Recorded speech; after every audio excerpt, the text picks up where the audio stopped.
Fala pessoal, bom dia, boa tarde, boa noite. Está começando o 15º episódio do Estatuto da Criança e do Adolescente, Lei 8.069. E aí, como é que vocês estão? Tudo bem? Galera, hoje nós vamos do artigo 148 até o artigo 149. Deixa sua inscrição aí e aquele likezão. Vamos lá? Artigo 148. A Justiça da Infância e da Juventude é competente para: inciso 1. Conhecer de representações promovidas pelo Ministério Público para a apuração de ato infracional atribuído a adolescente, aplicando as medidas cabíveis. Inciso 2. Conceder a remissão, como forma de suspensão ou extinção do processo. Inciso 3. Conhecer de pedidos de adoção e seus incidentes. Inciso 4. Conhecer de ações cíveis fundadas em interesses individuais, difusos ou coletivos afetos à criança e ao adolescente, observado o disposto no artigo 209. Inciso 5. Conhecer de adoções decorrentes de irregularidades em entidades de atendimento, aplicando as medidas cabíveis. Inciso 6. Aplicar penalidades administrativas nos casos de infrações contra a norma de proteção à criança ou adolescente. Inciso 7. Conhecer de casos encaminhados pelo Conselho Tutelar, aplicando as medidas cabíveis. Parágrafo único. Quando se tratar de criança ou adolescente, nas hipóteses do artigo 98, é também competente a Justiça da Infância e da Juventude para o fim de: a linha A. Conhecer de pedidos de guarda e tutela. A linha B.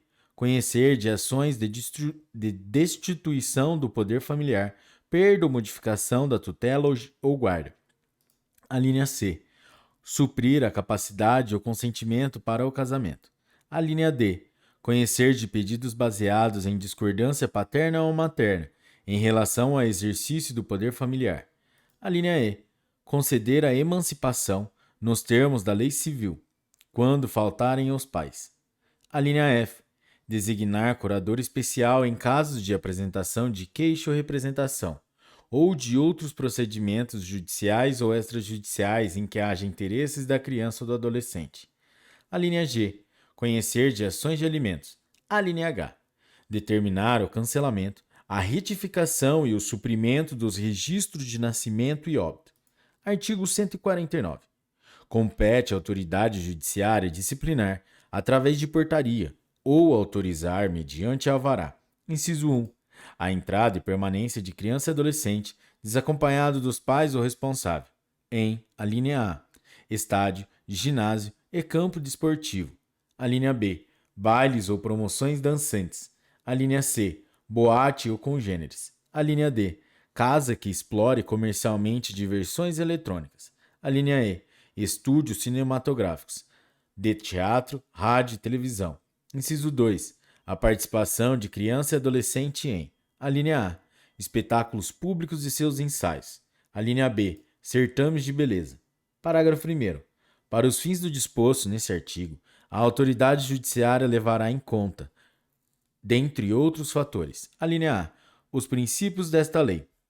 A linha B. As peculiaridades locais. A linha C. A existência de instalações adequadas. A linha D. O tipo de frequência habitual ao local. A linha E. A adequação do ambiente e eventual participação ou frequência de crianças e adolescentes. A linha F. A natureza do espetáculo. Parágrafo 2º. As medidas adotadas na conformidade deste artigo deverão ser fundamentadas, caso a caso, vedadas as determinações de caráter geral. Seção 3. Dos serviços auxiliares. Artigo 150. Cabe ao Poder Judiciário, na elaboração de sua proposta orçamentária, prever recursos para a manutenção de equipe interprofissional destinada a assessorar a Justiça da Infância e da Juventude. Artigo 151. Compete à equipe interprofissional, dentre outras atribuições que lhe forem reservadas pela legislação local, fornecer subsídios por escrito, mediante laudos ou verbalmente, na audiência, e bem assim desenvolver trabalhos de aconselhamento, orientação, encaminhamento, prevenção e outros, tudo sob a imediata subordinação à autoridade judiciária, assegurada a livre manifestação do ponto de vista técnico. Parágrafo único. Na ausência ou insuficiência de servidores públicos integrantes do Poder Judiciário responsáveis pela realização dos estudos psicossociais ou de qualquer outras espécies de avaliações técnicas exigidas por esta lei ou por determinação judicial, a autoridade judiciária poderá proceder à nomeação de perito nos termos do artigo 156 da Lei nº 13.105, de 16 de março de 2015, Código de Processo Civil. Capítulo 3. Dos procedimentos. Seção 1. Disposições gerais. Artigo 152.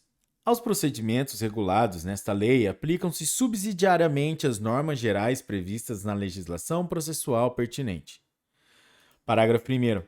É assegurada, sob pena de responsabilidade, prioridade absoluta na tramitação dos processos e procedimentos previstos nesta lei, assim como na execução dos atos e diligências judiciais a eles referentes.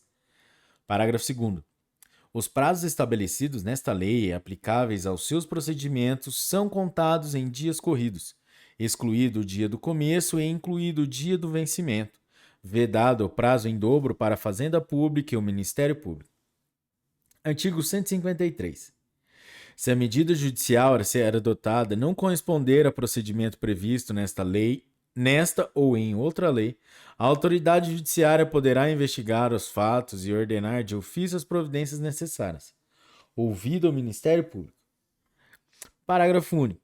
O disposto nesse artigo não se aplica para o fim do afastamento da criança ou do adolescente de sua família de origem e em outros procedimentos necessariamente contenciosos.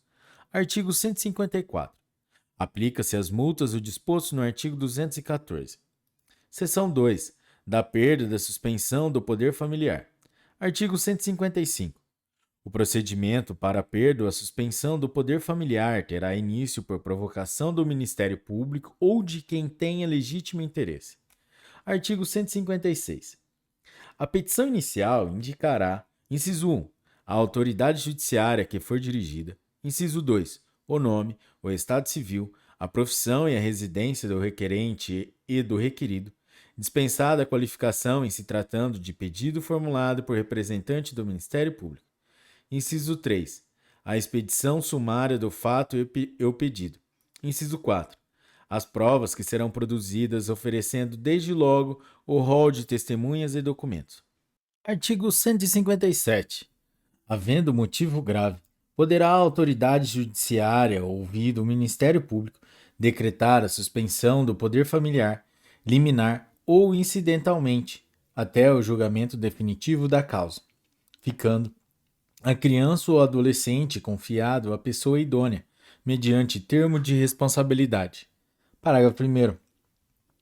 Recebida a petição inicial, a autoridade judiciária determinará, concomitantemente ao despacho de citação e independentemente de requerimento do interessado, a realização de estudo social ou perícia por equipe interprofissional ou multidisciplinar para comprovar a presença de uma das causas de suspensão ou destituição do poder familiar, ressalvado o disposto no parágrafo 10 do artigo 111 desta lei e observada a Lei 13.431, de 4 de abril de 2017. Parágrafo 2º. Em sendo os pais oriundos de comunidades indígenas, é ainda obrigatória a intervenção, junto à equipe interprofissional e multidisciplinar referida no parágrafo 1º deste artigo, de representantes do órgão federal responsável pela política indigenista, observado o disposto no parágrafo 6º do artigo 28 desta lei. Parágrafo 3º. A concessão da liminar será, preferencialmente, precedida de entrevista da criança ou do adolescente perante equipe multidisciplinar e de oitiva da outra parte, nos termos da Lei 13.431, de 4 de abril de 2017.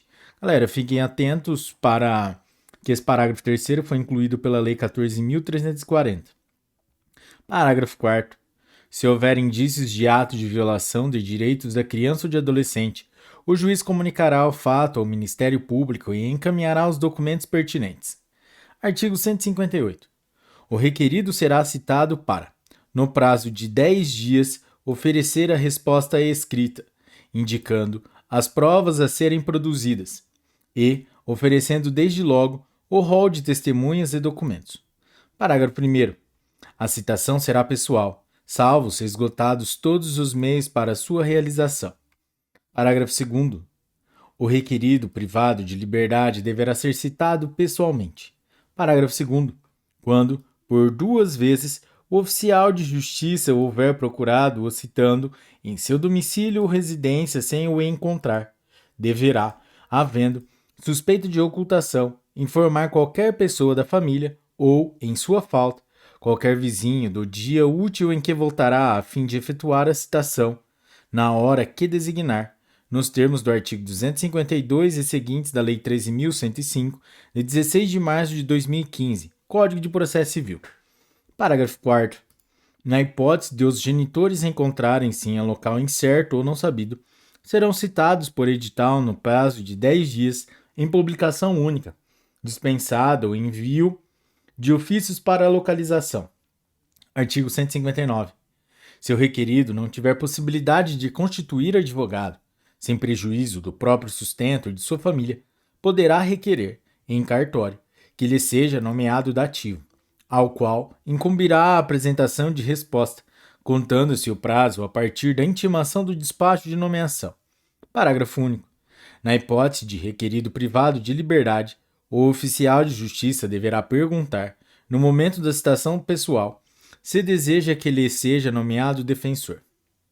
Galera, é isso aí. Esse foi mais um episódio do Estatuto da Criança e do Adolescente aqui no Arete Justo.